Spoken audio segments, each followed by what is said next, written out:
Hello बच्चों। यहाँ लिखा है sphere of mass m radius r is moving on rough fixed surface having coefficient of friction mu as shown in the figure there it will attain the minimum linear velocity after time. अभी तुम्हारे पास जो दिया है वो v not r omega से बड़ा है। Clear? तो समझिए बात को। ये जो पॉइंट होगा ये v नॉट की वजह से आगे जाना चाहेगा और बेटा r ओमेगा से पीछे जाना चाहेगा। और हम लोगों को दिया है कि वी नॉट की वैल्यू बड़ी है, अल्टीमेटली जो बॉटम मोस्ट पॉइंट है वो स्लिप होगा आगे की तरफ में, तो इस पे जो फ्रिक्शन एक्ट होगा वो पीछे की तरफ में होगा।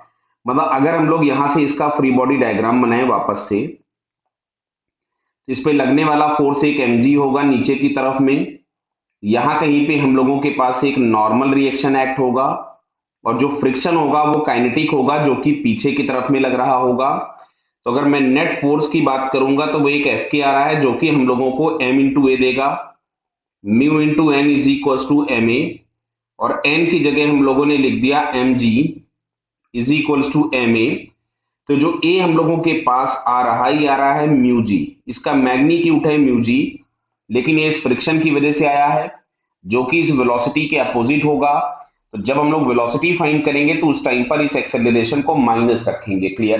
पहली चीज। अब सुनिए, इसकी वेलोसिटी तब तक कम होती रहेगी जब तक ये फ्रिक्शन एक्ट होता रहेगा, और ये फ्रिक्शन तब तक एक्ट होता रहेगा जब तक कि पॉइंट ऑफ कांटेक्ट की रबिंग होगी, और पॉइंट ऑफ कांटेक्ट की रबिंग तब तक होगी जब तक कि प्योर रोलिंग स्टार्ट ना हो जाए। बराबर है ये? चलिए, तो हम लोग मान रहे हैं कि यहां से थोड़ी देर के बाद after some time this object will start pure rolling motion. तो प्योर रोलिंग अगर होगी तो यहाँ पे v होगा और इसका ओमेगा इस तरफ में होगा, और अगर प्योर रोलिंग हो रही है तो omega is equal to V by R होगा। क्लियर है? चलिए वापस आते हैं हम लोग। अब अगर हम इस वाले ऑब्जेक्ट को देखें जो नीचे सरफेस हमने बना रखा था, तो जो पॉइंट ऑफ कांटेक्ट है, अगर हम इस पॉइंट ऑफ कांटेक्ट के अबाउट देखें तो mg का टॉर्क, नॉर्मल का टॉर्क और fk का टॉर्क तीनों जीरो है।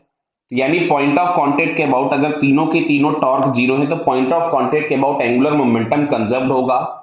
अब एंगुलर मोमेंटम निकालते समय पर अगर ऑब्जेक्ट के पास ट्रांसलेशनल मोशन है तो M V into perpendicular distance लिखते थे, अगर रोटेशनल होता था तो आई ओमेगा लिखते थे, और दोनों होते थे तो हम दोनों ही लिखते थे। क्लियर? तो यहाँ पे हमको क्या दिख रहा है? ट्रांसलेशनल मोशन भी है और रोटेशनल भी है। तो इनिशियल एंगुलर मोमेंटम मिलेगा M V naught into R plus I omega. तो यहाँ पे हम लोगों के पास सॉलिड स्क्वायर दिया है तो 2mr² ओमेगा नॉट। क्लियर? ये हो गया यहाँ का इनिशियल एंगुलर मोमेंटम।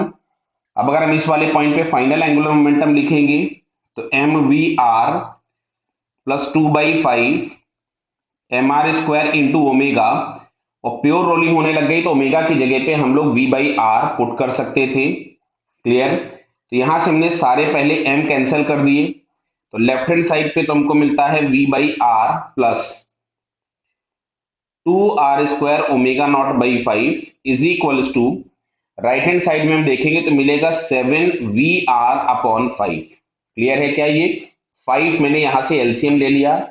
अच्छा, मैं अगर इधर भी 5 एलसीएम ले लूं तो 5r/v0 plus 2r² omega naught upon 5 is equal to 7/5 v into R. तो देखो 5 से 5 कैंसिल कर दो और एक r कैंसिल कर दो, तो फाइनल वेलोसिटी जो हमारे पास सेंटर की आ रही है जो कि मिनिमम होगी। क्यों?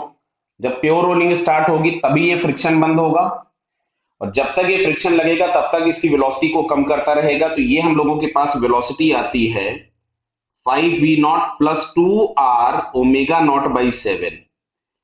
ये आ गई फाइनल वेलोसिटी। क्या बेटा क्लियर है बात? बराबर। चलिए, तो अब अगर हम लोग यहां से लगाएं simple, v is equal to u plus A T, बराबर है। तो इसकी फाइनल वेलोसिटी तो हमारे पास हो गई थी 5v0 plus 2r omega naught by 7। Initial velocity थी v नॉट, और माइनस हम लोग लिखेंगे mu G into T. Already मैं बोल चुका था आपको कि जब हम लोगों को वेलोसिटी लिखनी होगी तब मैं इसको निगेटिव पुट करूंगा। क्यों?